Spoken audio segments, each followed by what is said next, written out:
ไกลมาก15 วันแล้วอ่ะโอ้ดีใจข้าวไปซื้อข้าวอร่อยอันนี้เป็นห้องชุดสั่งอันนี้หรอแย่งกันหรอลูกค้าเป็นลายอันนี้ลายอะไรได้เอาอย่างอันนั่งเขาขายอย่างนั้นเดี๋ยว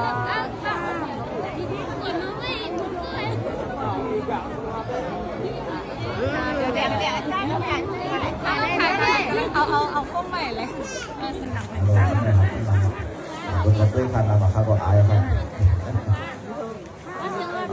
มีโรบินกันตั้งคนตั้งบนถนนนะครับสุดเจ้าโรบินกันตั้งพ่อตลาดเลยครับน้องส้มน้ำ